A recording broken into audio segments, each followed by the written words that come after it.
The I thunder never meant for rolled it to end across the like this. vast New I know, Mexico but we knew this day territory would come. sky Will I see you as again? Zara Collins clutched her shotgun tighter, watching the lone rider approaching her homestead.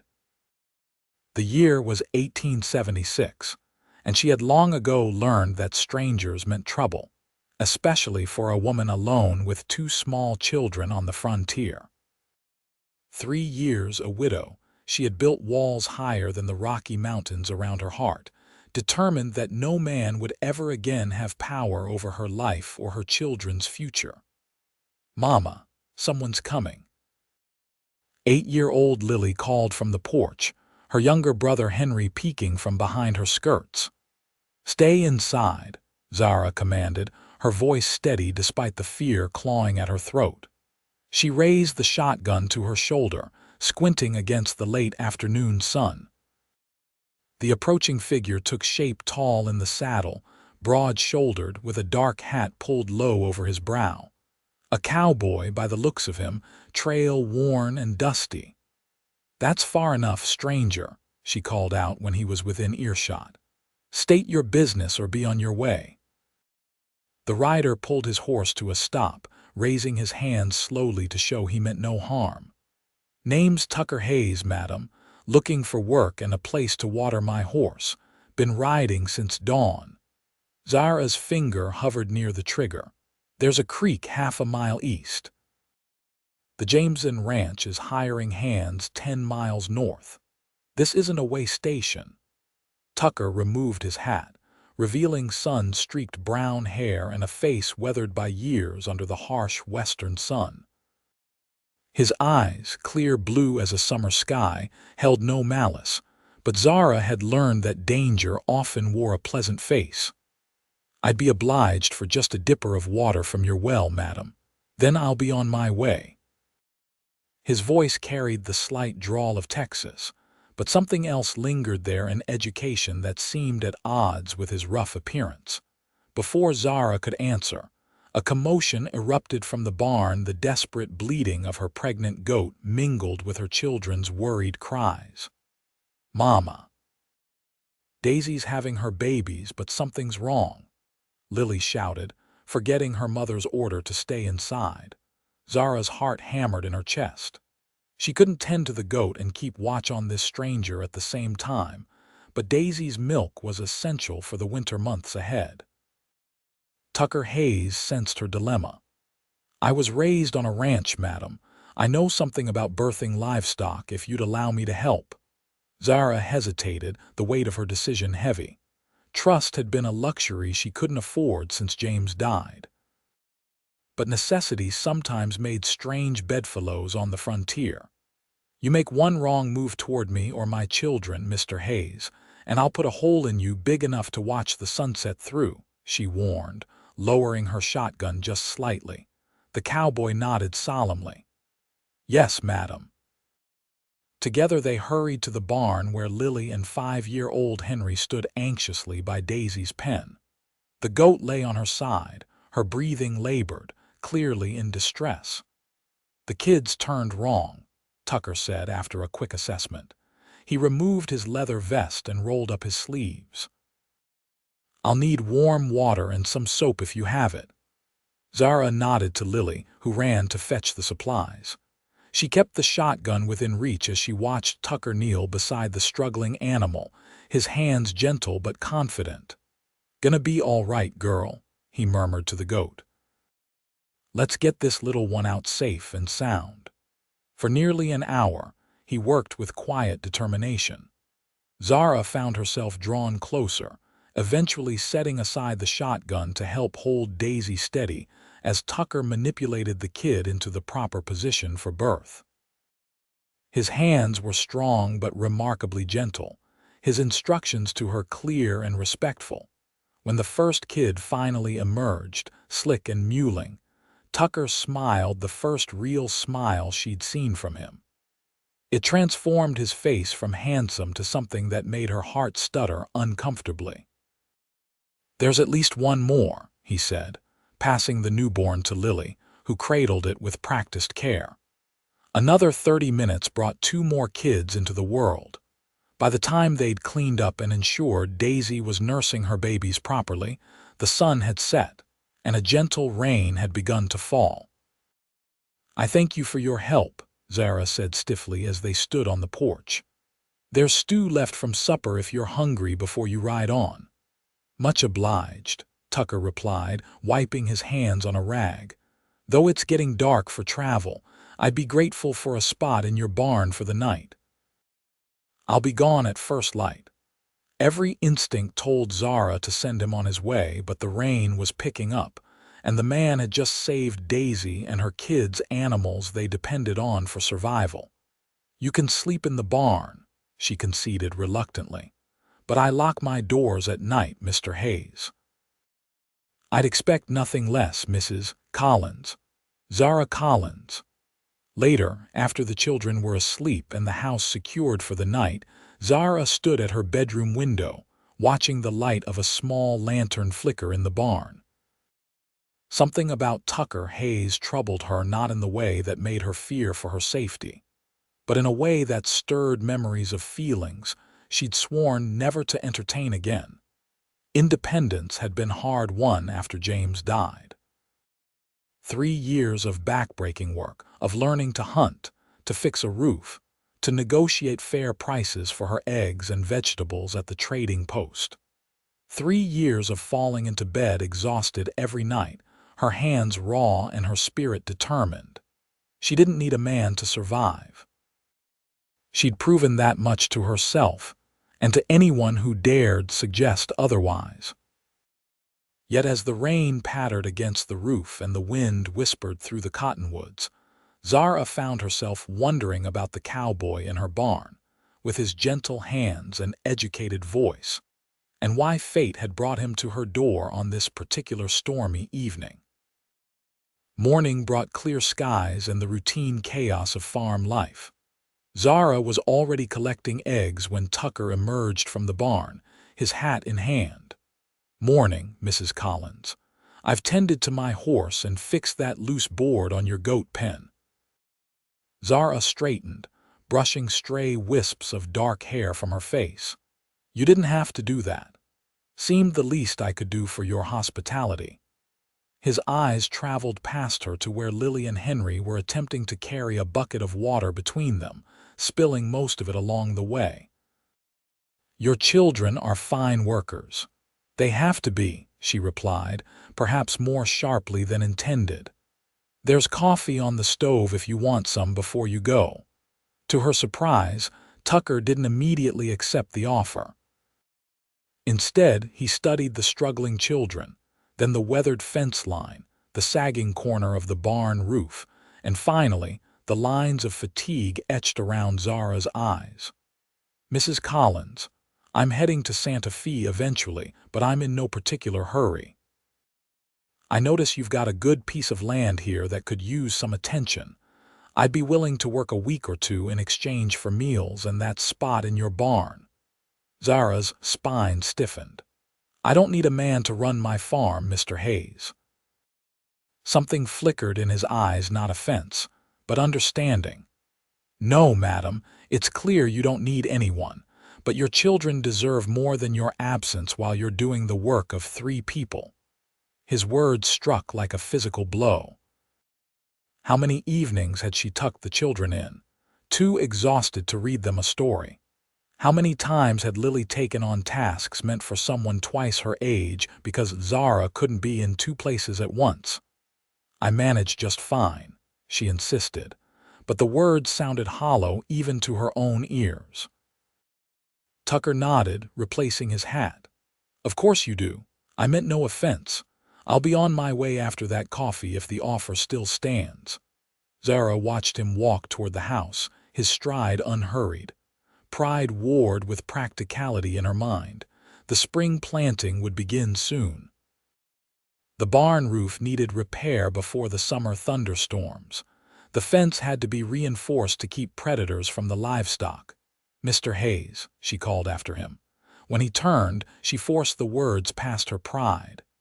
2 weeks, room and board in exchange for labor, then you move on."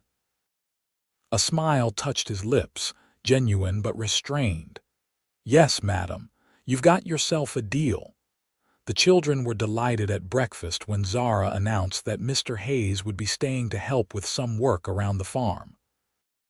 Henry peppered the cowboy with questions about horses and gunfights, while Lily watched him with solemn curiosity.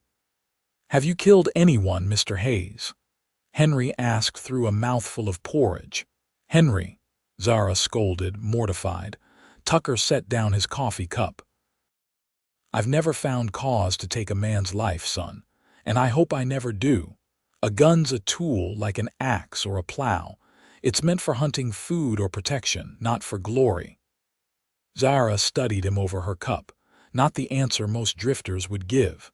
Another piece of the puzzle that was Tucker Hayes. That first day set the pattern for those that followed. Tucker rose before dawn, tended to his horse and Zara's livestock, then tackled whatever task was most pressing. He rebuilt the chicken coop, reinforced the fencing, and began repairs on the barn roof. He worked steadily, efficiently, without complaint. Zara found herself watching him when he wasn't looking, the way his muscles moved beneath his shirt as he swung an axe. The patience he showed teaching Henry how to safely hammer a nail. The respect with which he addressed Lily when she brought him water.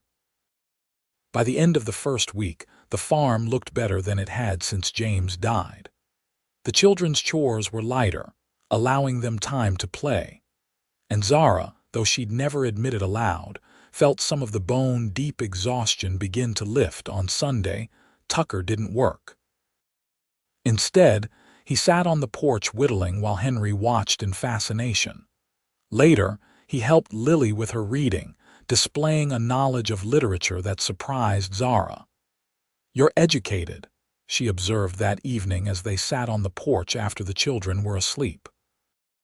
The night was cool but pleasant, the sky a tapestry of stars. Tucker nodded, rolling a cigarette with practiced ease. "My mother was a schoolteacher before she married my father. She made sure my brother and I knew Shakespeare as well as we knew how to rope a steer." "What happened to them?" "Your family," his hands stilled. "Fever took my mother when I was 14. My father and brother died in the war, Confederate side." "I'm sorry," Zara said softly. Tucker lit his cigarette, the brief flare illuminating features that had grown familiar over the past week. "Life takes unexpected turns. I imagine you know that better than most." Zara looked out at the darkened landscape. "James, my husband, was killed in a mining accident, the silver mine north of here, cave-in. They said he died instantly. The children's father." "Yes." She rarely spoke of James, especially not to strangers. But somehow, Tucker Hayes no longer felt like a stranger. He had big dreams. This land was going to be the finest farm in the territory. We were going to build a proper house, have more children. "He sounds like a good man." He was. Zara wrapped her shawl tighter around her shoulders.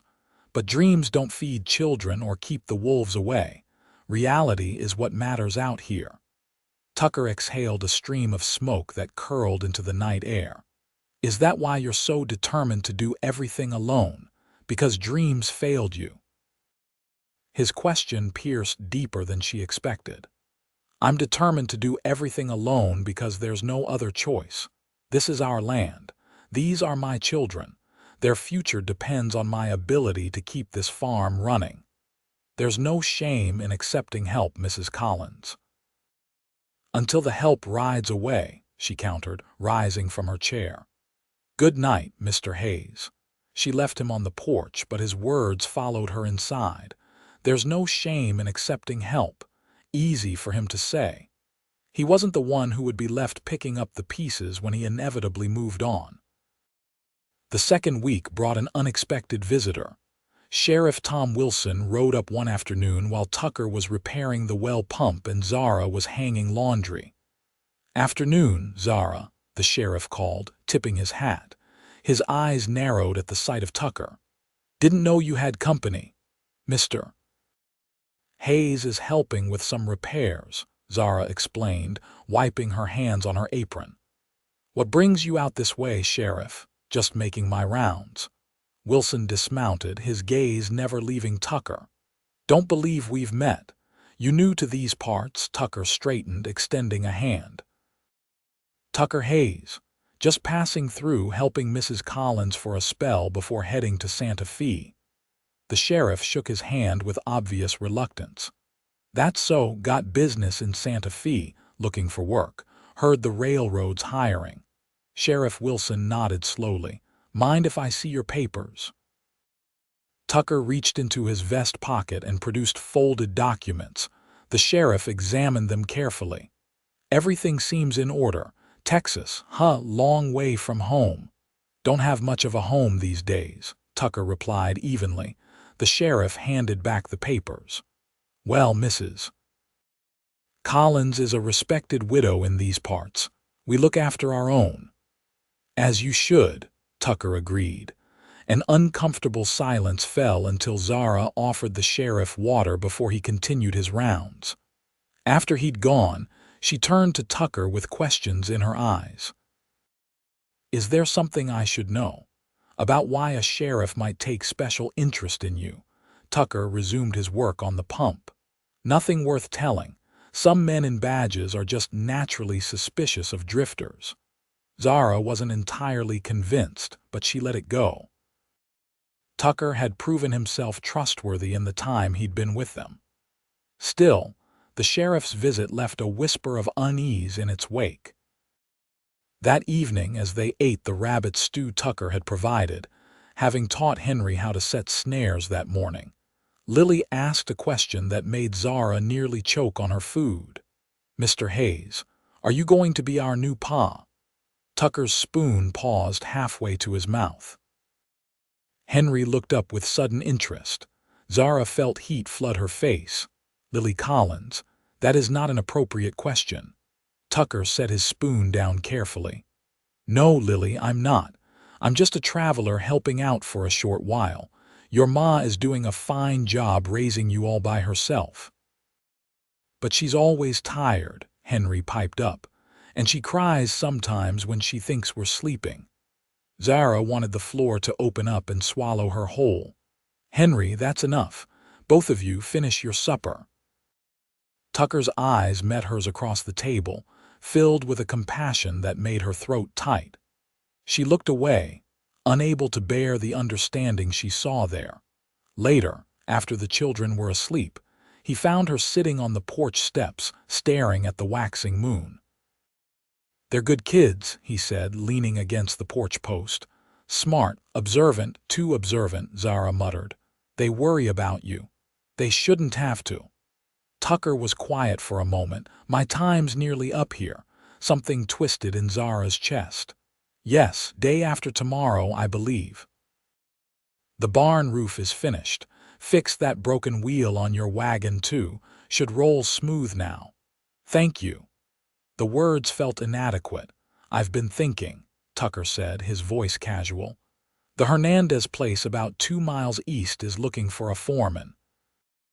Their son broke his leg, won't be able to run things for a while. I stopped by yesterday, mentioned I might be interested." Zara looked up at him, surprised. "You're not going to Santa Fe?" He met her gaze steadily. "Santa Fe will still be there, and the Hernandez place isn't far." Understanding dawned slowly. "Mr. Hayes, Tucker. After 2 weeks of sharing meals, I think you might call me Tucker." "Tucker," she amended, the name unfamiliar on her tongue. "If you're suggesting what I think you're suggesting, I'm not suggesting anything improper, Mrs. Collins. Just that I might be around, to help with heavy work from time to time, to teach Henry a few things a boy ought to know.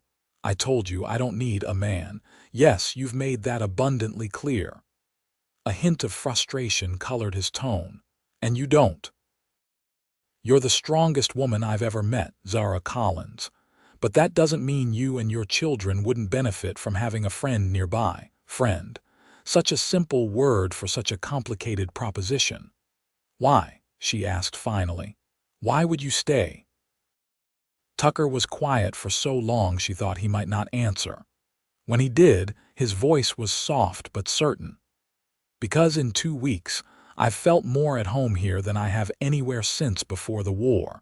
Because your children are a delight. Because, he paused, choosing his words carefully. Because when you smile, which isn't nearly often enough, it lights up something inside me I thought had died a long time ago. Zara's heart hammered against her ribs. I can't offer you anything, Tucker. I won't make promises I can't keep.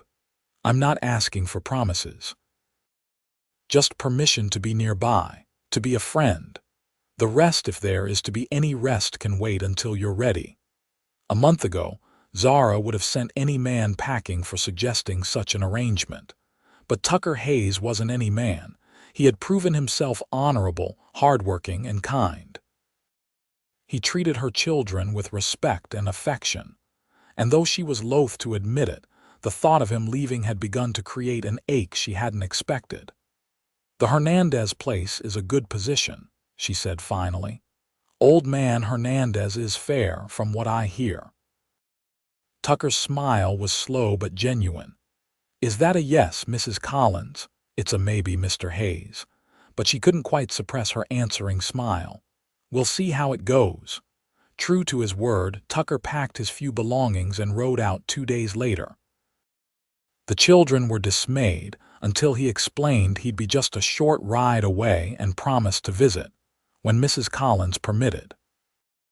Zara watched him go with conflicting emotions: relief at returning to her independence, anxiety about managing alone again, and a strange, fluttering anticipation about seeing him in the future. She needn't have worried about the last part. Tucker appeared the very next Sunday, hat in hand, asking formally if he might join them for dinner. He brought a small carved horse for Henry and a book of poetry for Lily. For Zara, he brought news from town and an offer to help clear a new section of land for planting. This pattern continued through the spring and into early summer. Tucker would come on Sundays, sometimes Wednesdays too if his work at the Hernandez ranch permitted. He never stayed past sundown, never presumed upon Zara's hospitality or independence. But slowly, inexorably, he became a fixture in their lives. He taught Henry to fish in the creek that ran along the eastern boundary of Zara's property. He helped Lily improve her reading and writing. And without ever directly challenging Zara's autonomy, he shouldered burdens she hadn't even realized were crushing her. By midsummer, something had shifted between them. Conversation came easier. Laughter was more frequent. Once, when their hands accidentally touched while passing a water bucket, neither pulled away immediately. The moment stretched, laden with unspoken possibilities, until Lily called from the house and broke the spell. It was Henry who voiced what they all felt one evening as Tucker prepared to leave after dinner. "Why don't you just stay here with us all the time?" the boy asked, his small face serious. "You're here almost every day anyway." Tucker glanced at Zara, whose cheeks had colored. "That would be up to your mother, son." "But would you want to?" Lily pressed, ever the pragmatist. "If Mama said yes," Tucker knelt to be at eye level with the children. "I would consider it the greatest honor of my life, but your Mama has worked very hard to make this home for you. Her opinion matters most." 3 pairs of eyes turned to Zara, who felt suddenly cornered. "It's not that simple," she managed. "Why not?" Henry asked. "Because," Zara faltered. "Because grown-up things are complicated." Tucker stood, placing his hat on his head. "Your mother's right. And it's time for me to head back. Mr. Hernandez is expecting me to help with the cattle drive preparations tomorrow." He bid them good night with his usual courtesy, but Zara saw something new in his eyes, a question, perhaps, or a challenge. Later that night, after the children were asleep, she sat at her small table with a cup of tea, thinking about how much had changed in the month since Tucker Hayes had ridden into their lives. The farm was thriving as never before. The children were happier, more carefree. And she had begun to remember what it felt like to be a woman, not just a mother and farmer. Tucker had been patient, respectful of her boundaries. He'd never pushed for more than she was willing to give. But lately, she'd caught him watching her with longing so palpable it made her breath catch. The same longing, she knew, that she tried to hide when she watched him with her children. It terrified her, this growing attachment.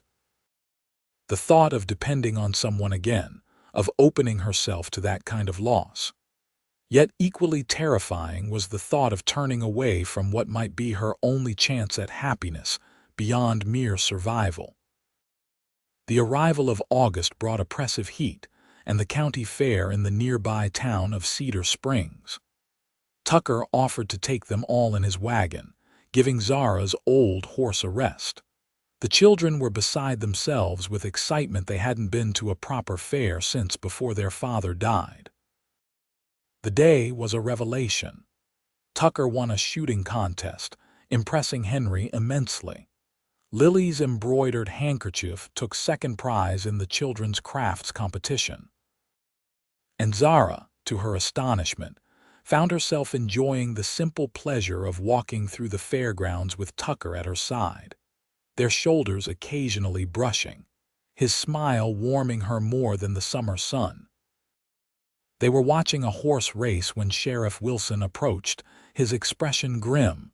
"Hayes," he said curtly, "need a word." Tucker excused himself, following the sheriff a short distance away. Zara watched their interaction with growing concern. The sheriff's posture was rigid, accusatory. Tucker's responses, though she couldn't hear them, seemed measured but defensive. When he returned, his face was tight with tension. "Is everything all right?" Zara asked. "Fine," Tucker said, but his smile didn't reach his eyes. "Just some confusion about a stolen horse over in Rayford County." "Sheriff's doing his job. And does his job include questioning you about stolen horses?" Tucker sighed. "It's nothing to worry about. Let's get the children some of that lemonade they've been eyeing." Zara let it go, but a seed of doubt had been planted. What didn't she know about Tucker Hayes? What was he hiding behind those kind eyes and gentle ways? The answer came sooner than she expected.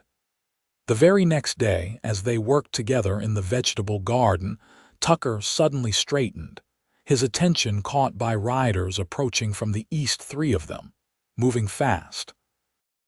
"Get the children inside," he said, his voice urgent but controlled. "Now, Zara."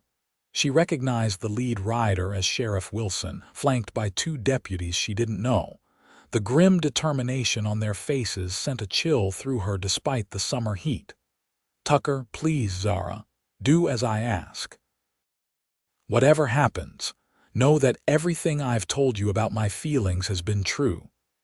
She hesitated only a moment before calling the children and hurrying them into the house.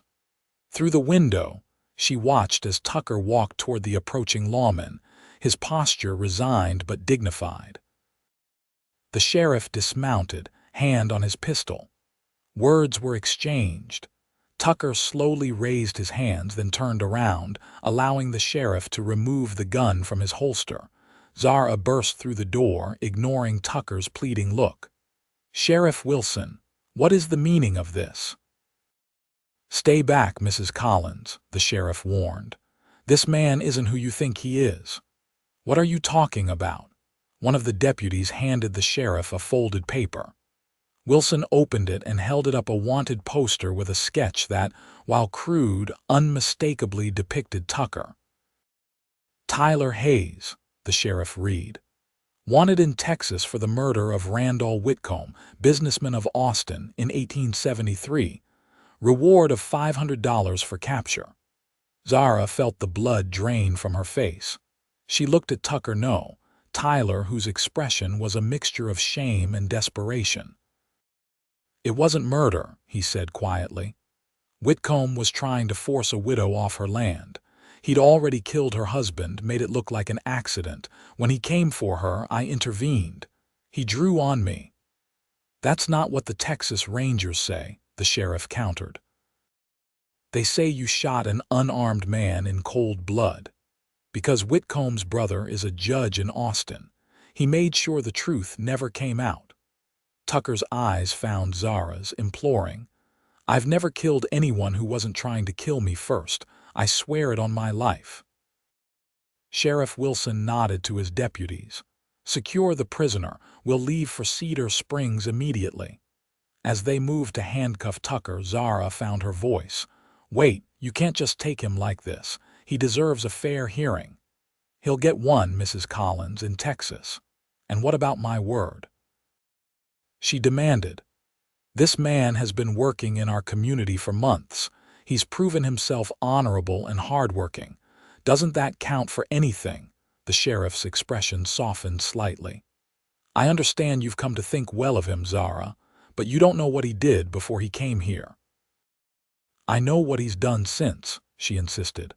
I know he saved my farm, treated my children with kindness, and never once gave me reason to fear him.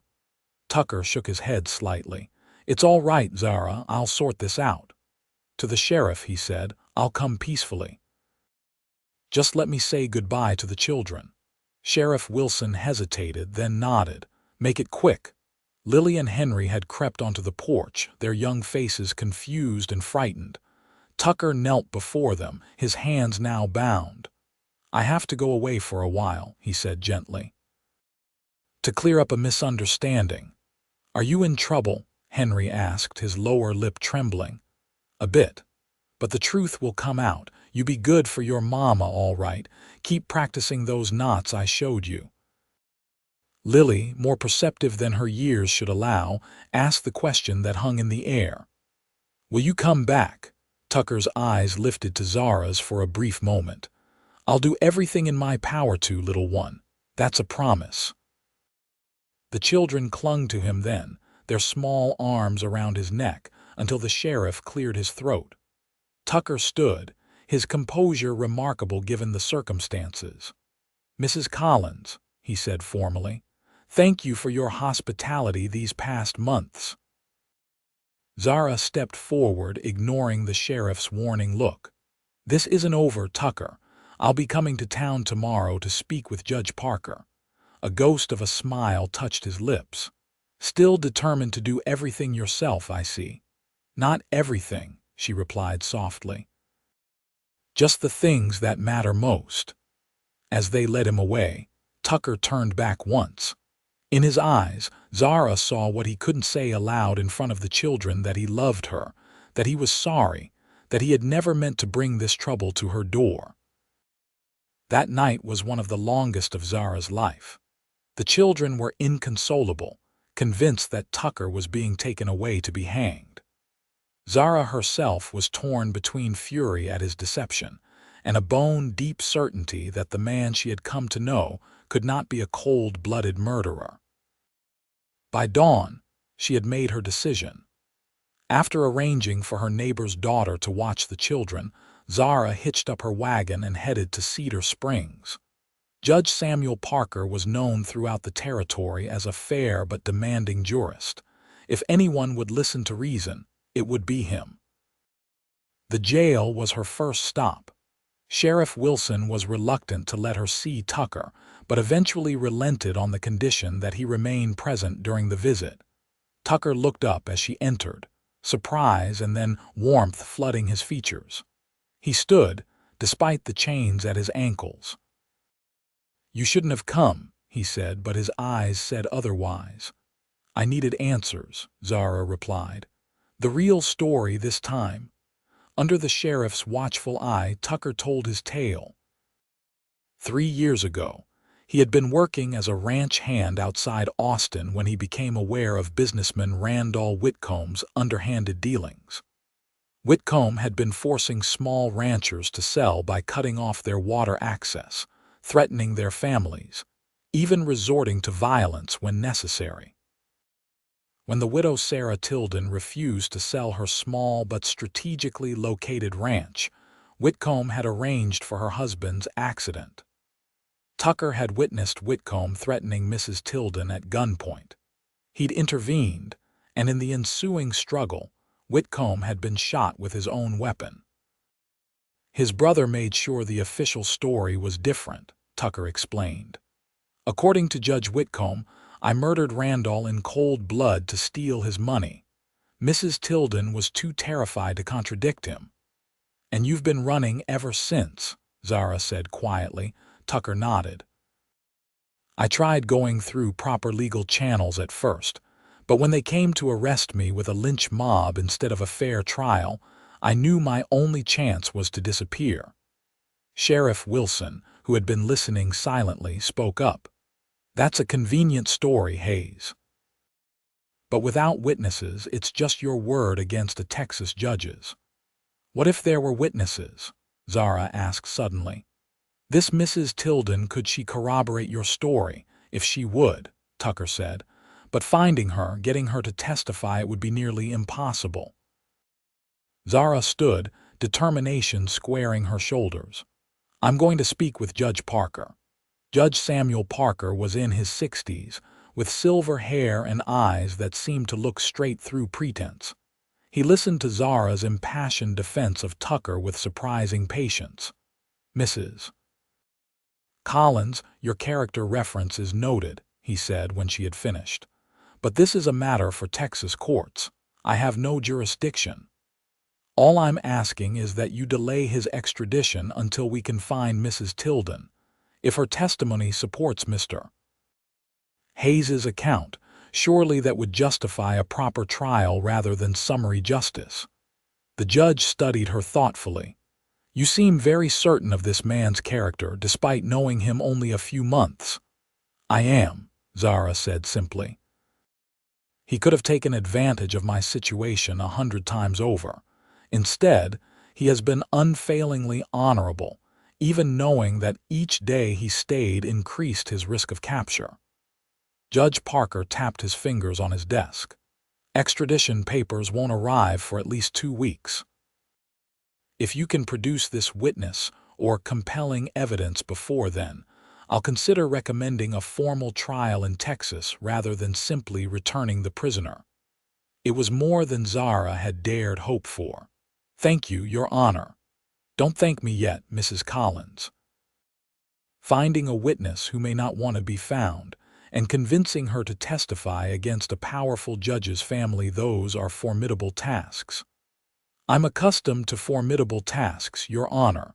The judge's lips twitched slightly. So I gather. Zara's next stop was the telegraph office, where she sent inquiries to several contacts in Austin, friends of James from his brief time working there, before they'd moved to New Mexico. Then she returned to the jail to share the news with Tucker. You shouldn't be doing this, he told her, though hope had kindled in his eyes. It could be dangerous. Whitcomb has influence. So do I, Zara replied. You're not the only one with connections, Tucker Hayes. For the next week, Zara divided her time between the farm and town, checking for telegram responses and visiting Tucker when allowed. The children asked for him constantly, and Zara found herself promising that he would return, though she had no right to make such promises. Finally, a telegram arrived from Austin. Sarah Tilden had indeed left her ranch shortly after her husband's death. She had moved to her sister's home in San Antonio. There was an address. Zara's excitement was tempered by practical considerations. San Antonio was hundreds of miles away. The journey would take weeks she couldn't spare from the farm and the children. That evening she confided her dilemma to Ana Hernandez, whose family Tucker had been working for. I could go, Ana offered immediately. My cousin lives in San Antonio. I've been meaning to visit her anyway. It could be dangerous, Zara warned. If Judge Whitcomb discovers what we're doing, all the more reason to send someone he won't connect to Tucker, Ana pointed out. I'm just a Mexican woman visiting family. No one will look twice at me. Zara hugged her friend fiercely. I don't know how to thank you, Ana smiled. By admitting that you love him, perhaps, the whole county can see it, even if you refuse to say the words. Zara flushed but didn't deny it. How could she? When the thought of losing Tucker had shown her exactly how deeply he had embedded himself in her heart, Anna left the next day, promising to find Zara Tilden and return as quickly as possible. Zara threw herself into farm work, desperate to keep her mind occupied during the anxious wait. The children helped as best they could, but they too were withdrawn and worried. One night, Zara found Lily crying silently in her bed. "What is it, sweetheart?" she asked, gathering her daughter close. "Is Mr. Tucker going to die?" Lily whispered. "No," Zara said firmly. "No, we're not going to let that happen." "Papa died," Lily pointed out with the brutal logic of childhood, "and you couldn't stop it." Zara's heart clenched. That was different. "Your papa's accident was something no one could prevent. But Mr. Tucker is in trouble because of a mistake, a misunderstanding, and we can help fix that." "Do you love him like you loved Papa?" The question caught Zara off guard. "It's complicated, Lily." "That's what grown-ups always say when they don't want to answer." Zara smiled despite herself. "You're too smart for your own good, you know that," she sighed, deciding her daughter deserved honesty. "I loved your papa very much. He was my first love, and he gave me you and Henry the greatest gifts of my life. No one could ever replace him." Lily nodded solemnly. "But," Zara continued, "I do care for Mr. Tucker, very much, in a different way but just as real."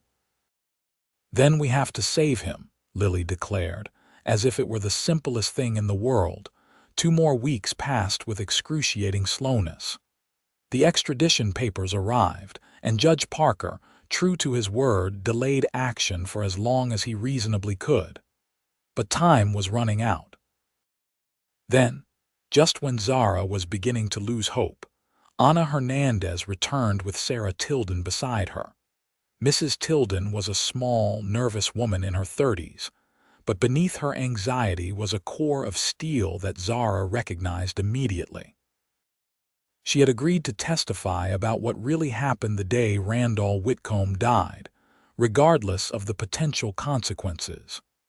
"Mr. Hayes saved my life," she told Judge Parker in his chambers, Zara and Sheriff Wilson present as witnesses. "Randall Whitcomb killed my Thomas, then came to force me to sign over our ranch.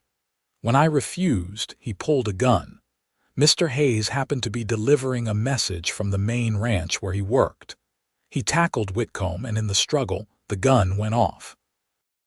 "And you didn't come forward with this at the time because," the judge prompted, Mrs. Tilden's hands twisted in her lap. "Judge Whitcomb came to see me himself. Said if I contradicted the official story, I'd meet the same fate as Thomas.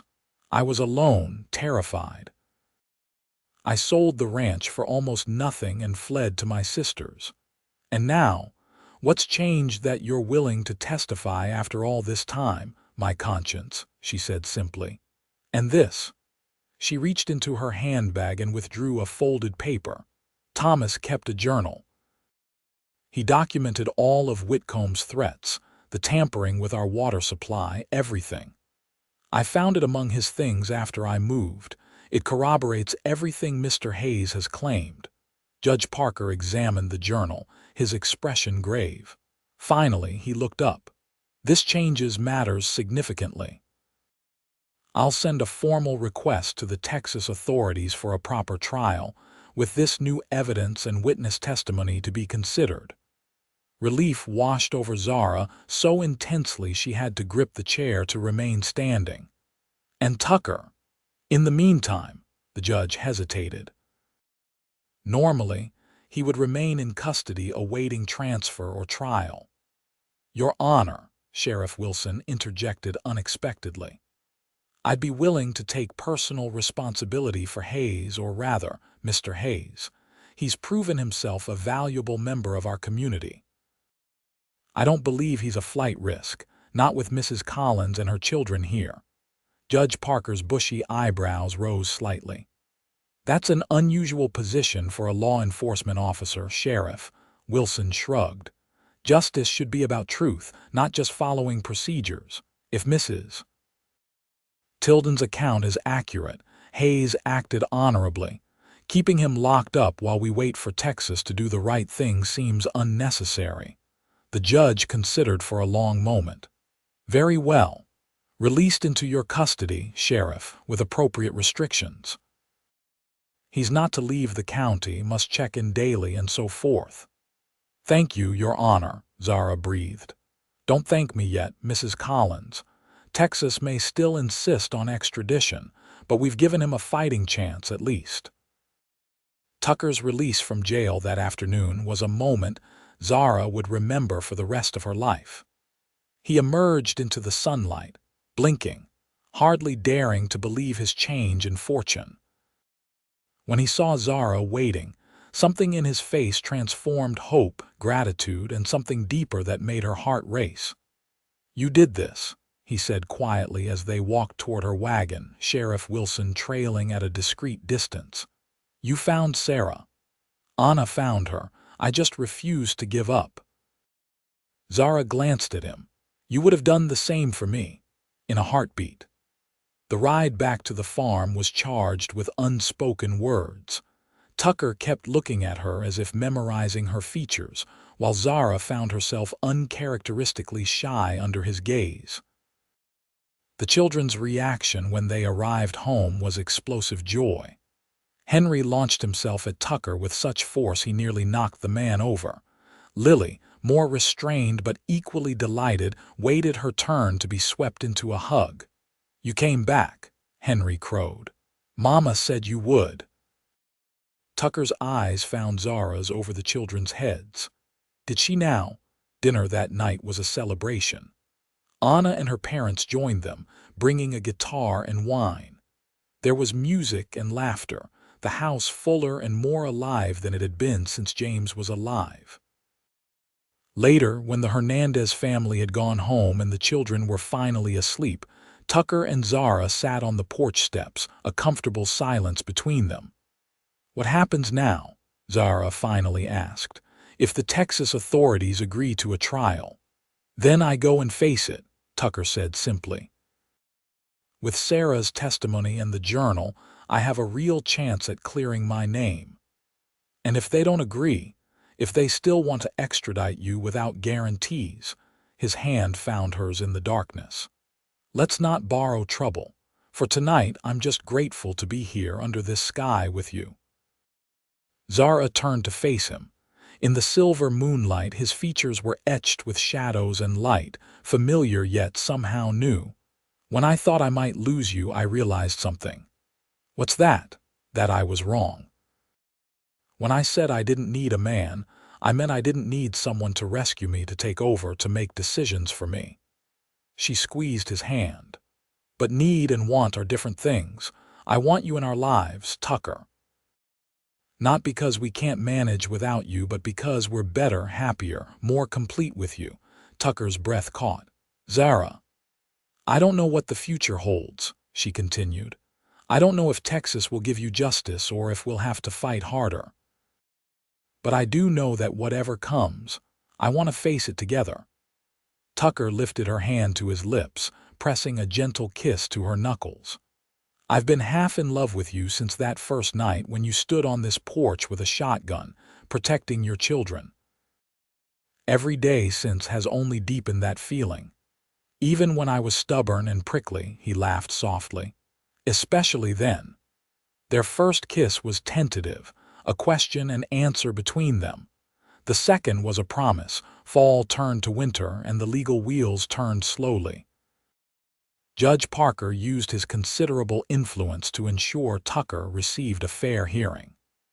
Sarah Tilden's testimony, combined with her late husband's journal and character witnesses from both New Mexico and Texas, eventually led to all charges being dismissed. Tucker returned from Austin in early spring, a free man at last. He rode straight to the Collins farm where Zara and the children were planting the season's first seedlings. "It's over," he called as he dismounted. "Really over. My name is cleared." Zara dropped her gardening tools and ran to him, propriety forgotten as he swept her into an embrace that lifted her feet from the ground. The children swarmed around them, demanding details, which Tucker promised to share over dinner. That evening, after the excited children were finally asleep, Tucker and Zara walked hand in hand under a canopy of stars. "I've been thinking," Tucker said, "about something you told me once, about how dreams don't feed children or keep wolves away." "I was bitter then," Zara admitted, "afraid to hope for anything beyond survival." "You had every right to be." He stopped, turning to face her. "But I think dreams and practicality can coexist. I think two people working together can build something stronger than either could alone." From his pocket, he withdrew a small wooden box. Inside was a simple gold band. "I'm not asking you to need me, Zara Collins. I know you can run this farm and raise these children on your own. You've proven that beyond any doubt." His voice was steady, but his eyes revealed his vulnerability. "I'm asking if you want me, as your partner, your friend, your husband." Zara looked at the ring, then at the man holding it, this man who had respected her independence even while offering his strength, who had loved her children as his own, who had faced his past with courage and integrity. "Yes," she said, her voice clear in the night air. "I want you, Tucker Hayes. Not because I need saving, but because loving you is a choice I make freely, with my eyes open and my heart full." The spring wedding was a community affair, with Judge Parker himself officiating. Lily served as her mother's attendant, solemn with the responsibility, while Henry proudly carried the rings.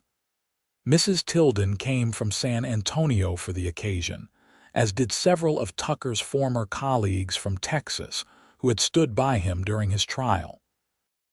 As Zara and Tucker spoke their vows beneath an arbor of early wildflowers, she thought of how far they had come, she from fierce independence born of necessity, he from a solitary existence born of injustice. Neither had been looking for love when it found them. The farm flourished under their joint care. By summer, they had expanded the fields and added a new room to the house.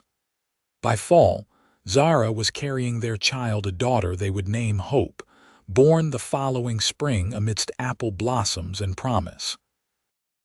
Years later, when asked about their unusual beginning, Zara would laugh and say, "I told him I didn't need a man, and he told me my children deserved more than my absence. We were both right in our own way." Tucker would always add, "And we were both wrong, too." Because what we found wasn't about need at all. It was about choice, about building something neither of us could have imagined alone. Their love story became something of a legend in those parts, the stubborn widow and the wrongly accused cowboy who found, in each other's strengths rather than weaknesses, a love that neither had been looking for but both had desperately needed.